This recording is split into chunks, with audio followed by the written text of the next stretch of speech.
Hello, health enthusiasts, and welcome to Rev Up Health, your go-to podcast for all things wellness. I'm Dr. Mark Hechler.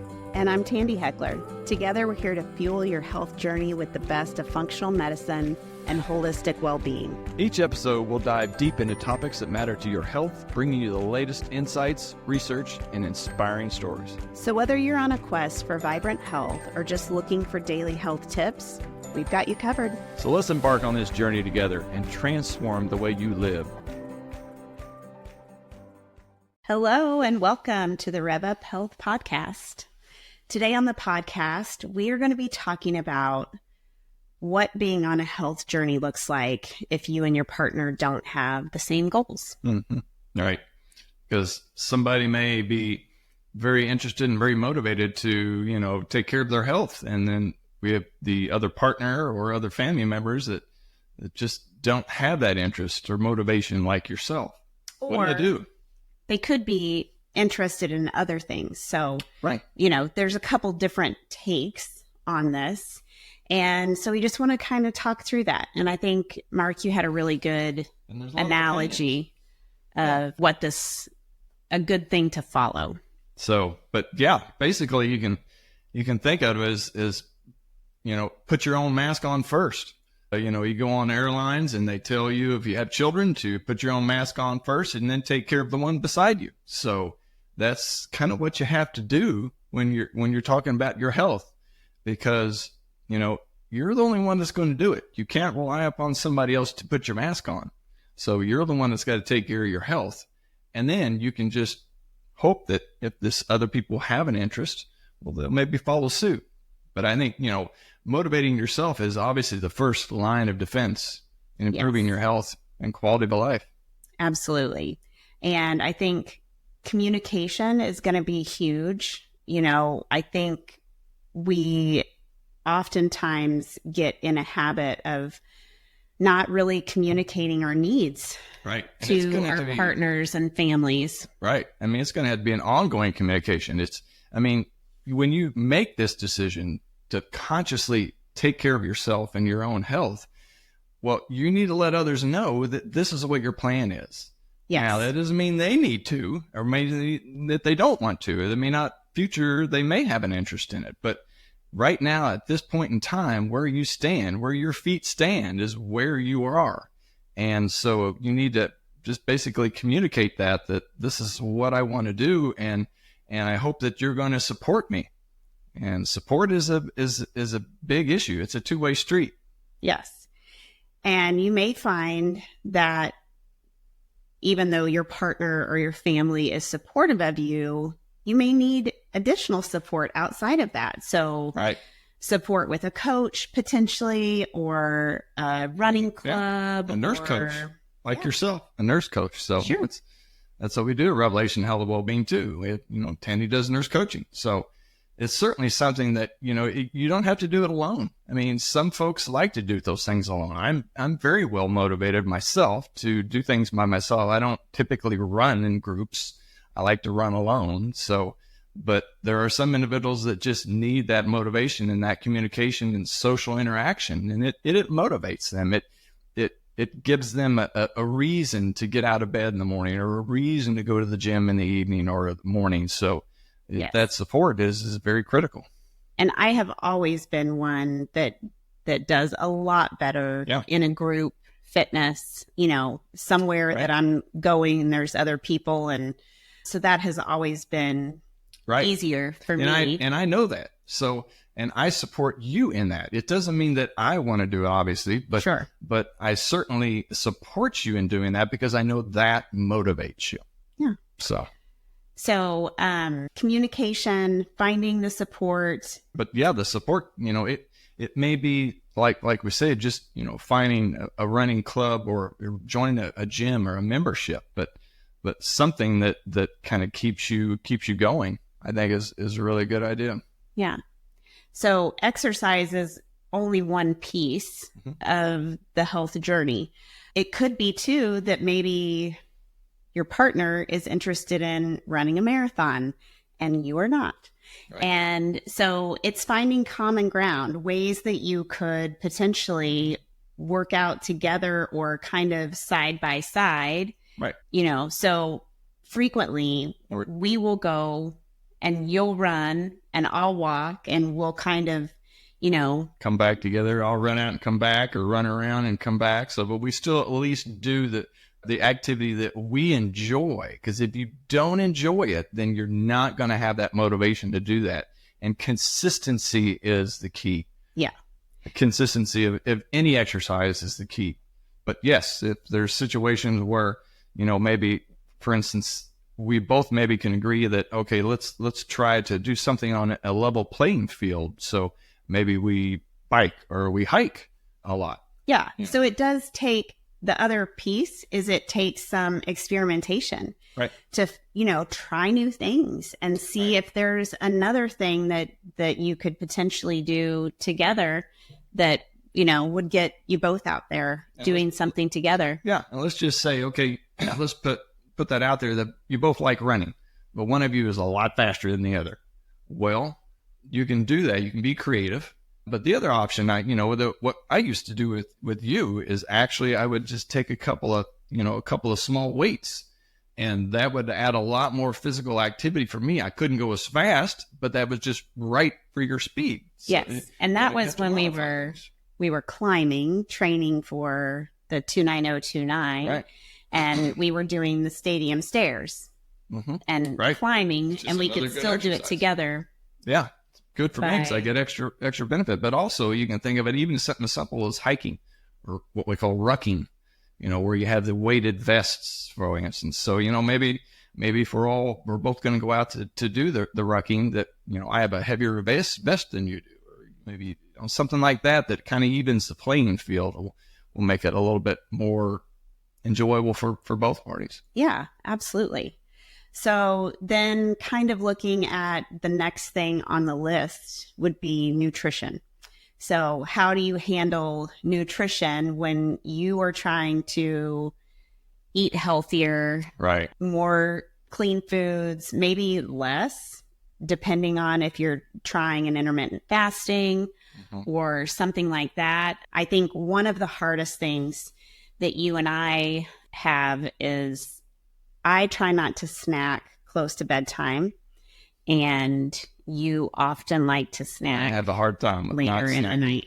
But, also there's some people that have a lot of heartburn problem, and they cannot eat 2 to 4 hours before they go to bed. Whereas I can eat a full meal up to dinner time and go to bed. Now that's not good for you, but it's something that doesn't bother me.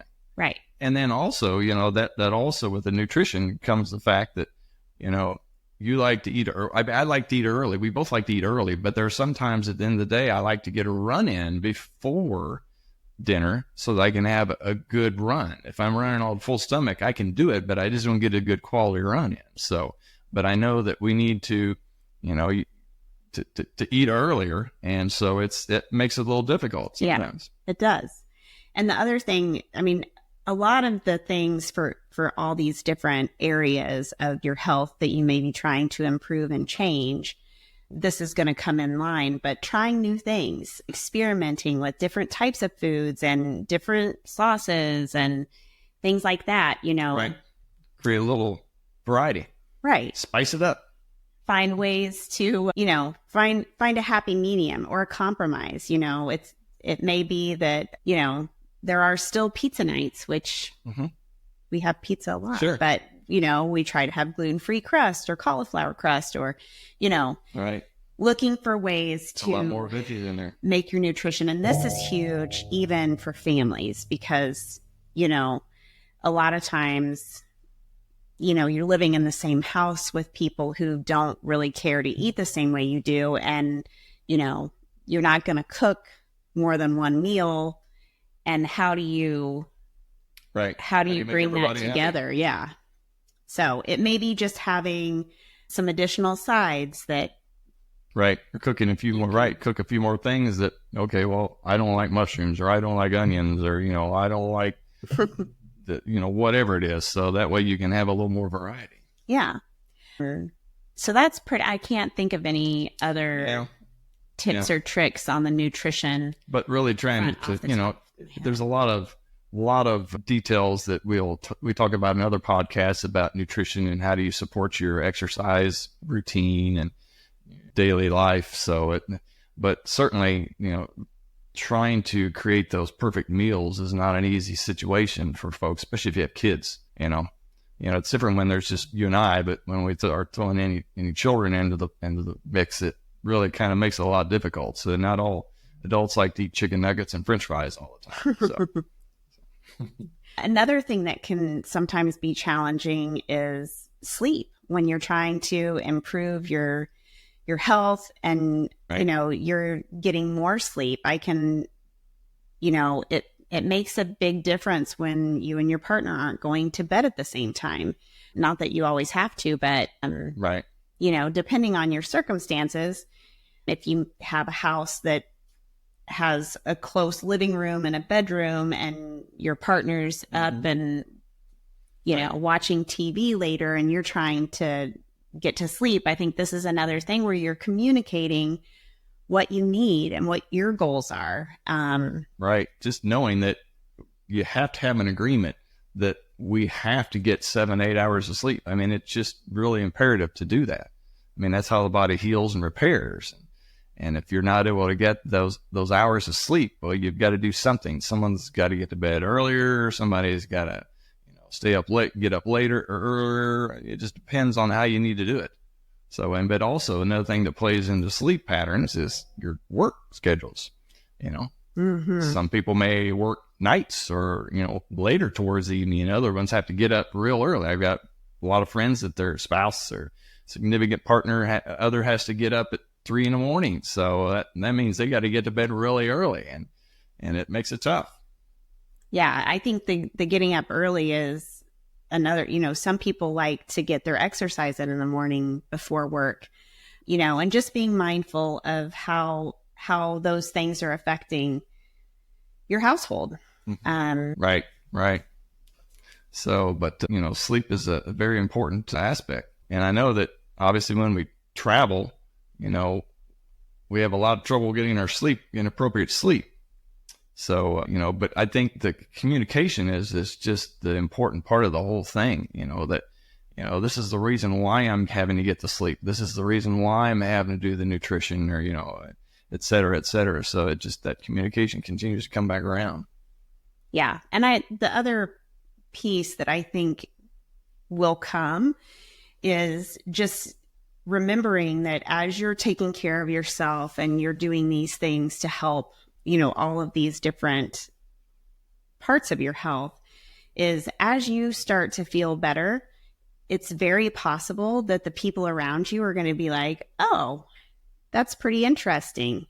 So they may get on board eventually. Just because they're not on board right now doesn't mean they won't be on board at some point. If they see, that you're having success, you're feeling better, and, the numbers are looking better, your body composition scores are getting better, then, they may feel like, okay, well, maybe this is for me too. Maybe I need to give this a try and give it a go. Yeah. And I think the other thing that is very important when you're in this situation is if you've communicated your needs and, you're finding that you're not getting the support that you need, there is other help too. Like, you can talk about seeing a therapist, either a couples therapist or a therapist for yourself that can kind of help you navigate and come up with tips and tricks on how to keep going and, plug into those support groups of whether it's your friend group or your running club or just a good friend. Yeah. Or it could be your doctor or nurse coach. I mean, it could be a lot of varieties of different things, but I think that's one of the benefits that we have in our practice is the fact that, we have this ongoing constant communication. It's a line. It's a helpline between, where a person is and where they want to be. And it's a navigating journey, and we have to help them as much as they actually need the help as we helps us too. So, yeah. And I think too, it's important to remember, just like when you're dealing with your kids and they don't always want to listen to mom or dad, but if somebody else tells them the exact same thing that they've heard, it's different coming from a third or fourth party.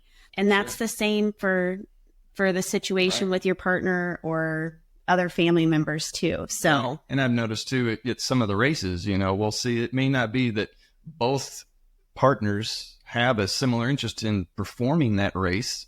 One may just simply have the interest of obviously being in that healthy state, and the other is just a support group, a support modifying group that's there to help, encourage them, whether at the start line or the finish line or along the route.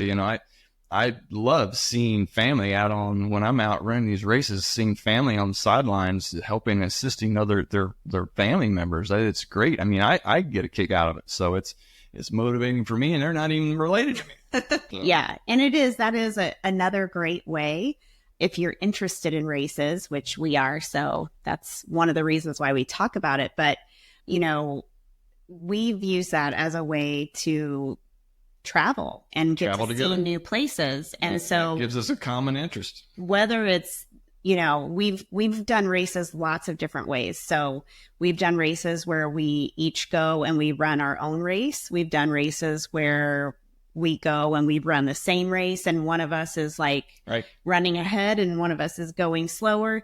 And we've done races where you've gone slower pace with me. And or they start at different times. I love it when they start at just the right time where we can both try to finish together. So, and, we've done races before where I was just a support on the sideline. Right. So, but I think family get motivation to do that too. I think that's to see that kind of joy and happiness and the ability of somebody to put forth the effort and to accomplish something. I think that's a motivating factor for family members also. Maybe that's like, okay, maybe I need to try to do something better to improve my health. And I think I could do that 5K or, that 10K or half marathon full. So it helps them too. Yeah. And that is a really fun thing that most races have different levels that you can get into. Right.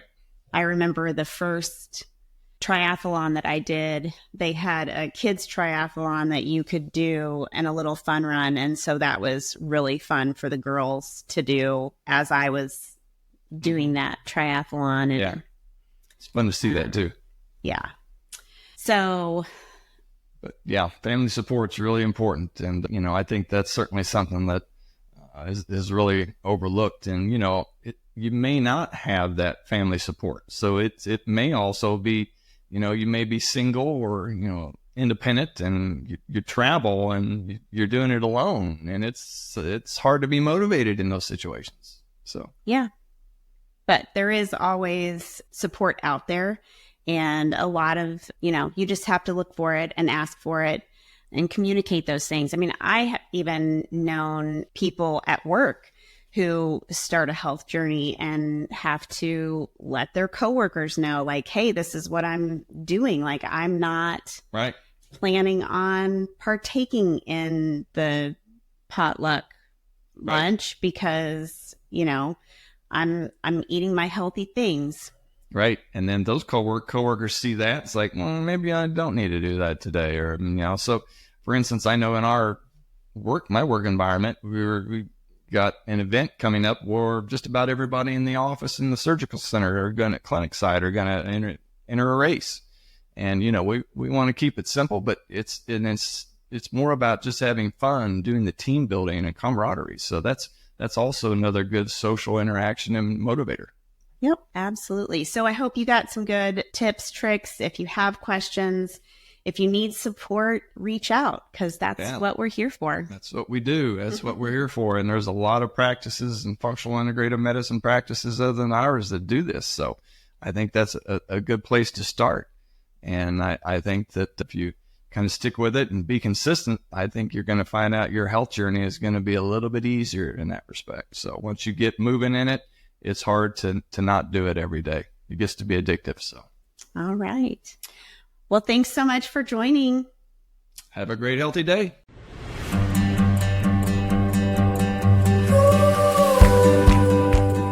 Thank you for tuning in to another episode of Rev Up Health. We hope you're leaving with some valuable insights to supercharge your health journey.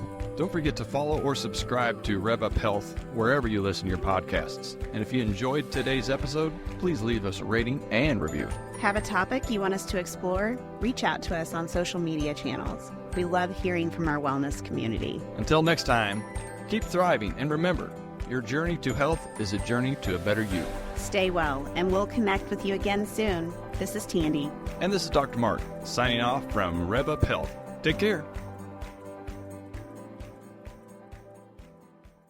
The information provided in this podcast is for educational purposes only and is not intended as medical advice. The content is designed to support, not replace, the relationship that exists between a patient and their healthcare provider. Always consult with a qualified healthcare professional before making any changes to your healthcare regimen, including diet, exercise, or treatment plans. The views and opinions expressed in this podcast are those of the hosts and guests and do not necessarily reflect the official policy or position of Revelation Health and Wellbeing.